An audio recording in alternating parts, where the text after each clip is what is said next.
देश व राज्यातील विविध महत्त्वाच्या बातम्या पाहण्याकरिता आपल्या हक्काचे पत्रकार टाइम्स या ब्लॉगस्पॉट, फेसबुक, न्यूज पेपर व यूट्यूब चॅनलला लाईक व सबस्क्राईब नक्की करा.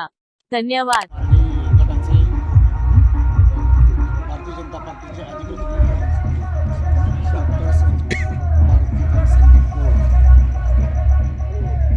आमचे मित्र ढंगे साहेब, अशोकजी राजगे साहेब आणि डॉक्टर बाप्पासाहेब भुतुगडे, माजी वकील अण्णासाहेब कोळी आणि समोर बसलेले माता भगिनी ग्रामस्थ.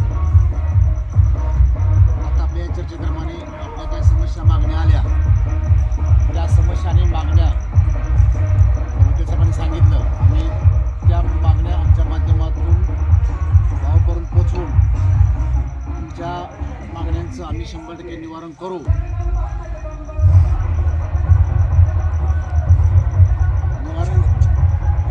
त्यानंतर अजूनही येणारी काही तुमची कामं वगैरे असतील तर आपल्या राज्याचे ग्रामविकास मंत्री यांच्या माध्यमातून येणारे कामे तुमची करण्यात येतील. आता भाऊनी एवढा मोठा प्रश्न म्हणजे आपल्या हिंगणी शिवारात लास्ट टाइम पाणी आलेलं आहे. आले का पाणी? हा आपला एक ज्वलंत प्रश्न पाण्याचा सोडवलेला आहे आणि इतरत्र कामंही आपली पूर्ण होणार आहेत. तरी आपल्या हिंगणीच्या सर्व ग्रामस्थांनी डॉक्टर भारतीताई पोळ, जिल्हा परिषद गट आणि लोकपुटी मसवडगणामध्ये माया नानासाहेब बोलताडे या भारतीय जनता पार्टीच्या अधिकृत उमेदवार आहेत. त्यांना कमळ या चिन्हासमोर बटन दाबून प्रचंड मताने विजयी करावं हीच आपल्याकडे विनंती करतो.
अजिबात नाही आहे की बंधूंना घराची काळजी नसते, पण आपण अगदी कुठेही असलो तरी आपलं लक्ष घराकडे असतं. काय घरात कमी जास्ती होईल का, काय बिघडेल काय, जसं आपल्या गावाच्या विकासासाठी आपल्या सगळ्या महिलांचं लक्ष असलं पाहिजे आणि आपला विकास कोण करेल हे मेन तुम्ही सगळ्यांनी लक्षात घ्या. तुम्हाला ज्या पक्षाबद्दल खात्री वाटते, बघतोय आपण भाजप पक्ष महिलांसाठी विशेष योजना राबवते.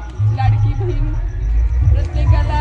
प्रत्येकाला त्याचा जवळजवळ प्रत्येक घरातील महिलेला त्याचा फायदा मिळालेला आहे. त्याच्यासोबतच आणखी एकांग महिला असणाऱ्यांसाठी आणखी योजना विचाराधीन आहेत. विधवा महिलांसाठी योजना विचाराधीन आहेत. अगोदर एखाद्या मुलाचं शाळेत नाव फक्त वडिलांचं नाव असायचं, पण आपण आता बघतोय की त्या वडिलांच्या नावासोबत अगोदर त्याच्या आईचं पण नाव त्या मुलाला दफ्तरी ठेवलं जाते. म्हणजे महिला सन्मान योजनेसाठी भाजप सरकार अतिशय प्रयत्नशील आहे आणि आपल्या तालुक्याला कधी नव्हे ते एक कार्यक्षम धडाडीचे आमदार मंत्री म्हणून लाभलेले आहेत. खरं म्हणजे हे ग्रामविकास खातं इतकं महत्त्वाचं आहे की आपल्या ज्या पंचायत समिती, जिल्हा परिषदचा जो काही कारभार चालतो त्या प्रत्येक विभागाकडे हे ग्रामविकास खात्याचं म्हणजे प्रत्येक विभागाचा कार्यभार ह्या ग्रामविकास खात्याकडे असतो आणि त्यामुळे आपल्याला फक्त आपण मागण्यांची यादी द्यायची गरज आहे. कुठलंही काम आपलं जयाभाऊ मागे ठेवणार नाही आहेत, फक्त तुम्ही त्यांना सुचवायचंच आहे. आणि आता हे तर खूप किरकोळ मागण्या झाल्या, आता जे सांगितलं ते ह्याच्यापेक्षा खूप मोठी स्वप्न आहेत मंत्री महोदयांची. आपल्या तालुक्याला जेव्हा म्हणजे ब्रिटिश कालीन अहवाल होता की हे माणसं जगण्यासाठी योग्य असं तालुका नाही आहे, म्हणजे एकदम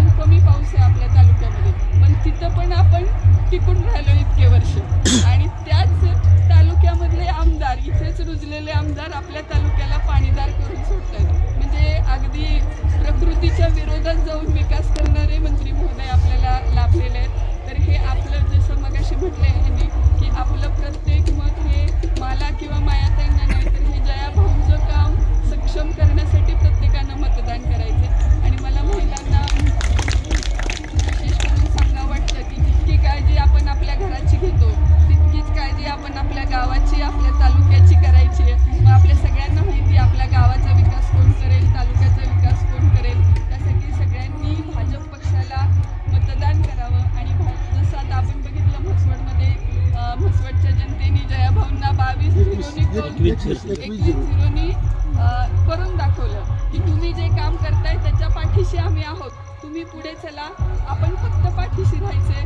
तर तसंच आता ह्या पंचायत समिती आणि जिल्हा परिषदे पण मला वाटतं की आपण 5-0 आणि 10-0 करून भाऊंना दाखवावं. म्हणजे कुठलीही गोष्ट आपण त्यांच्याकडे तितक्याच हक्काने मागू शकू. आणि हे सगळं तुम्ही कराल मला खात्री आहे. बाकी तुमच्या सगळ्या मागण्यांचा, तर रस्त्याचं असेल किंवा इलेक्ट्रिसिटीचं सबस्टेशन असेल किंवा ह्या बारीक म्हणजे लाईटचा प्रॉब्लेमच आहे, त्याच्यासाठी नवीन सबस्टेशन हे करावं लागणारच आहे. किंवा ह्या ज्या आपल्या सगळ्या दैनंदिन गरजेच्या गोष्टी असतात, कंपाऊंड वगैरे, ह्या सगळ्या गोष्टींचा पाठपुरावा करण्याचा मी 100% मायाताईंच्या सोबत प्रयत्न करेन, एवढी या निमित्ताने मी खात्री देते. आणि आपला बहुमोल आशीर्वाद लाभावे यासाठी आपल्याकडे विनंती करते. आपल्या हक्काचे पत्रकार टाइम्स न्यूज चॅनेलला सबस्क्राईब करा. धन्यवाद.